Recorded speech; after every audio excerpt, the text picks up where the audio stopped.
मैंने बात किया है और मणिपुर में जितने भी हमारे इंडिजिनस लोग हैं, टर्की लोग हैं, स्टूडेंट्स हैं, मैंने कहा है कि उनका अगर उनको वापस आना है तो मैं उनका पूरा प्लेन का टिकट का पैसा मैं देने के लिए तैयार हूँ।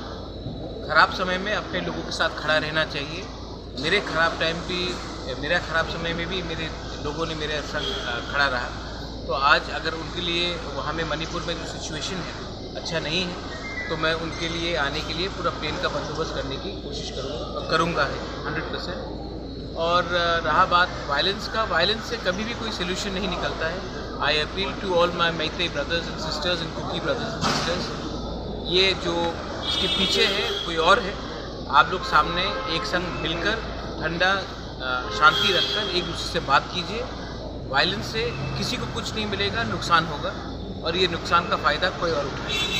मणिपुर का सीएम के साथ बातचीत हुआ क्या? मैं मणिपुर के सीएम को जानता नहीं हूँ, मैं उनसे क्यों बात करूँगा। लेकिन मणिपुर में बहुत लीडर्स हैं जो नॉन पॉलिटिकल भी है, मैते कम्युनिटी से भी है और कुकी कम्युनिटी से भी है। मैंने उन सबसे बात किया है और अगर वो चाहते हैं कि मैं इसमें कुछ करूँ तो मैं I am more than happy to intervene. लेकिन इम्पॉर्टेंट बात यह है कि शांति रहना चाहिए। किसी का घर, किसी का चर्च, किसी का मंदिर को नहीं जलाना चाहिए। इससे किसी को कुछ नहीं मिलेगा और सोसाइटी डिवाइड होगी। अभी त्रिपुरा का बाहर का सिचुएशन क्या है? आप देखिए 8 तारीख को क्या होने वाला है कि नहीं होगा। कहाँ गया? 28 दिन हो गया, 1 महीना। मैं 1 महीना चुप रहा हूँ, लेकिन जब मैं जवाब देता हूँ ना तो मैं ठीक तरीके से जवाब देता हूँ। अब दूध का दूध, पानी का पानी होगा। 8 तारीख को इंटरलॉक्यूटर्स आ रहे हैं।